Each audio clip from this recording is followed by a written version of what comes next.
Burnier, os nomes são muito complicados e a situação mais ainda, né? A gente vai falar sobre isso, continuar falando, porque hoje mais cedo o secretário de imprensa da Rússia descreveu as tensões com a OTAN, a Organização do Tratado do Atlântico Norte, como uma espécie de resquício da Guerra Fria. Os russos reclamam que os americanos não estão levando em consideração as demandas do Kremlin para resolver esse imbróglio diplomático. Vamos entender tudo, fazendo uma conexão dupla, né? Entender o que está em jogo. Vamos falar com a Cecília Malan, direto de Londres, e com a nossa Candice Carvalho, direto de Nova York. Muito bom dia às duas. Começando pela Cecília, conta pra gente, por favor, quais foram os últimos desdobramentos dessas negociações entre Estados Unidos e Rússia. Bom dia. Bom dia, Camila, Bornier, Candice, bom dia a todos. Olha, a Rússia disse hoje que a carta dos Estados Unidos sobre garantias de segurança na região não responde às principais exigências feitas pelo governo russo.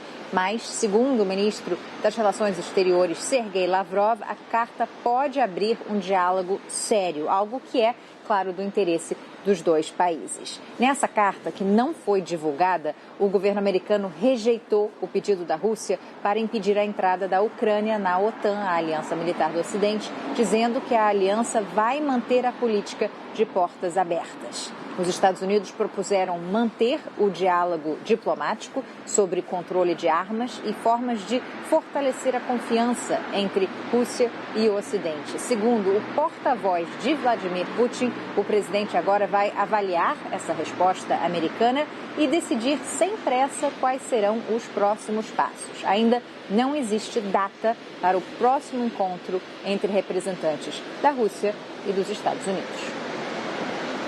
Oi, Cissa, boa tarde para você e bom dia para a querida Candice Carvalho. Vou fazer a pergunta para a Candice. Olha, a imprensa não teve acesso a essa carta enviada por Washington ao Kremlin, mas o secretário de Estado americano, né, Candice, deixou claro quais seriam os pontos inegociáveis com os russos. Não é isso? Quais são? Oi, Bornier, bom dia a você, Camila, a Cecília, a todos. Os Estados Unidos foram muito claros, Bornier. O secretário de Estado Antony Blinken falou que a OTAN vai manter a política de portas abertas, né? Como disse a Cecília. Ou seja, qualquer país que queira integrar a aliança, né, militar do Ocidente, se cumprir os requisitos, vai ser um país bem-vindo, né, a essa aliança militar. Essa é a posição dos Estados Unidos, por isso que os Estados Unidos estão batendo o pé aí, dizendo que a Ucrânia, se quiser, ela deve ter o direito, né, de se juntar à aliança militar do Ocidente, ou seja, a OTAN. E a Rússia não tem que ter nada a ver com isso, afinal de contas, a Ucrânia é um país, né, soberano e independente.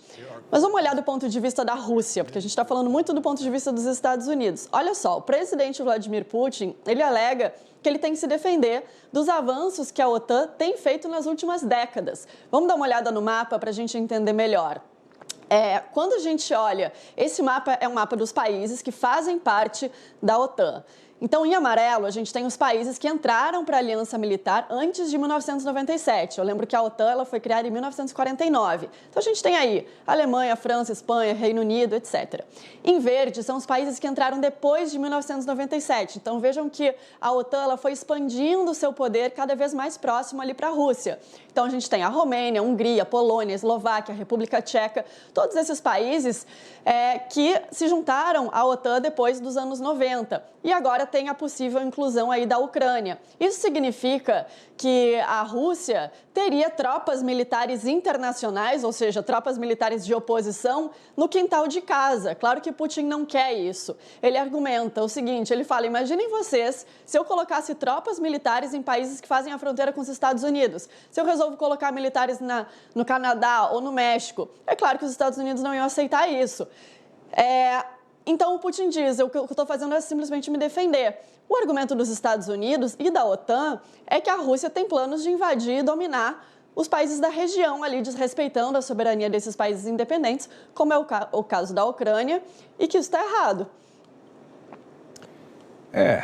Cada lado puxa a brasa para o seu lado, né? Ô, Cecília, a gente está vendo que a negociação diplomática ainda está sendo tentada, não está terminada. estão ainda prevendo outras reuniões, embora não tenha data marcada. Mas nós acabamos de mostrar aqui, com imagens que a Reuters pegou do Google, que cidades ali pequenas russas, próximas à fronteira, estão se transformando em bases militares, né? O que era floresta, o que era terra, virou aí estacionamento de veículos militares, forças militares. Ou seja, a situação na fronteira está cada vez mais, digamos, beligerante. Ainda não deram nenhum tiro, mas estão se preparando para um conflito, parece, né? E pouco mudou nos últimos dias, Burnier, no sentido de que não houve um recuo de tropas russas na fronteira com a Ucrânia, pelo contrário, como mostram essas imagens. Soldados russos continuam realizando exercícios militares por terra e mar nos arredores da Ucrânia, uma demonstração de força que vai contra o discurso oficial do Kremlin, que, como vocês sabem, é de que a Rússia não tem a intenção de invadir a ex-república soviética. Esse é o discurso oficial. Na dúvida, a OTAN reforça suas tropas em outros países da região que, ao contrário da Ucrânia, já fazem parte da OTAN, como, por exemplo, Romênia, Bulgária e Hungria. Vamos ouvir agora a reação de 2 soldados ucranianos que precisam estar preparados, mas não sabem o que esperar, e também de uma cidadã russa que acredita na palavra do presidente Putin. Vamos ouvir. Очень все переживают за события, которые разворачиваются там вокруг Украины, что там все свои посольства там эвакуируют свой контингент. Я имею в виду иностранные страны. Это, конечно, немного интересно выглядит, потому что сначала все кричат, что мы вас поддержим, а потом эвакуируют своих дипломатов. Это как-то очень странно, вам не кажется? Ну, я думаю, что очень агрессивно настроен Запад. И я надеюсь, что заверения господина Лаврова и Путина, они более правдоподобны, нежели чем западная политика на сегодняшний день. Я считаю, что это надуманная совершенно история. Люди не хотят войны, не хотят мира, спокойствия. Все уже устали то от пандемии, то еще от каких-то катаклизмов. Candice ainda falando da situação no campo militar. Em resposta a essa movimentação da Rússia, alguns países da OTAN, na Europa Oriental, podem receber tropas da aliança militar. Ou seja, a gente está falando aqui que está claro que um eventual conflito armado pode envolver, mesmo que indiretamente, várias nações do continente, né?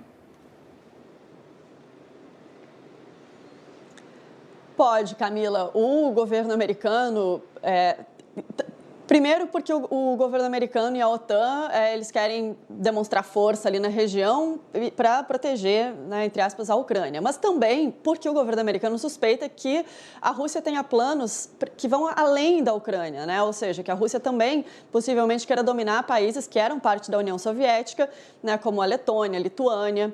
E então existe essa preocupação. Então agora a OTAN considera enviar tropas para a Eslováquia, também para a Romênia. O presidente da Romênia disse que está pronto para receber reforço militar da França e dos Estados Unidos, né? A França que também é parte da OTAN. Esses 3 países estão dialogando sobre essa possibilidade nesse momento. E eu lembro que a Romênia, ela é integrante da Aliança Militar do Ocidente desde 2004 e já abriga 40 mil tropas internacionais no país. A Romênia seria um país certamente muito afetado no caso de uma guerra, porque a Romênia tem 600 quilômetros de fronteira com a Ucrânia. Então, a tendência é que ucranianos que queiram escapar de um possível conflito acabem indo, né, como refugiados para a Romênia. Agora, a Bulgária também tem tropas da OTAN baseadas no país, que certamente seriam acionadas no caso de um conflito, ou seja, as consequências de um eventual conflito iriam muito além, né, como você disse, Camila, da Rússia e da Ucrânia. Então, por isso tem tanta gente se esforçando para que essa via diplomática consiga resolver essa crise. Com certeza, não há a menor dúvida disso.